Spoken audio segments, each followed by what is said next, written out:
The One-Inch Warrior. Once upon a time, in a small village in Japan, lived a kind old man and woman who wished for a child more than anything.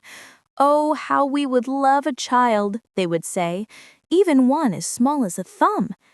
Their wish was granted, and they were blessed with a healthy baby boy who was no bigger than his father's thumb. They named him Isun-boshi, which means 1-inch boy.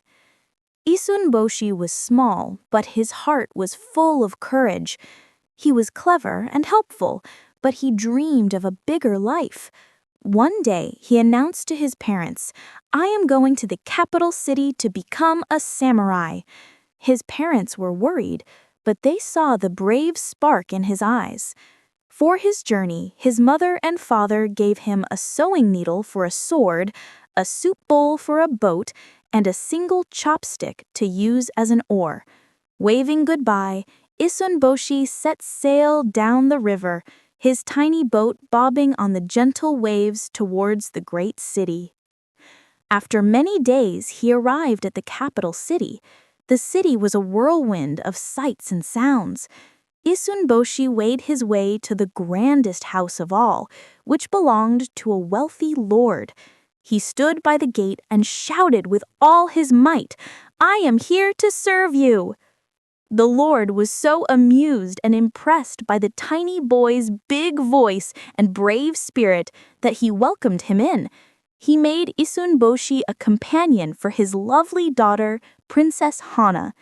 The princess was delighted with her new tiny friend and kept him safe in her pocket. Princess Hana and Isun-boshi became the best of friends. He would tell her stories of his village, and she would show him the wonders of the palace gardens. Though he was small, he was her loyal protector, always watching over her. One day, as the princess was on her way to the temple, a monstrous oni, a horned ogre with sharp teeth, leapt out from behind a statue. It roared a terrible roar and reached for the princess with its giant clawed hand. Isun-boshi did not run. He jumped from the princess's sleeve, drew his needle sword, and bravely faced the monster. "You will not harm the princess," he yelled. He dodged the Oni's clumsy stumps and pricked its huge ankles with his sharp needle. Annoyed, the Oni grabbed Isun-boshi and swallowed him whole. But inside the Oni's dark mouth, Isun-boshi did not give up. He poked and pricked the Oni's tongue until the monster coughed and sputtered. With a giant "achoo!"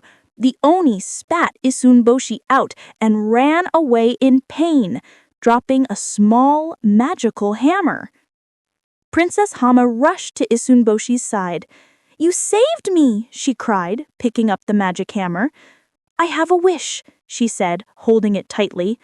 "I wish for you to become a full-sized, noble samurai."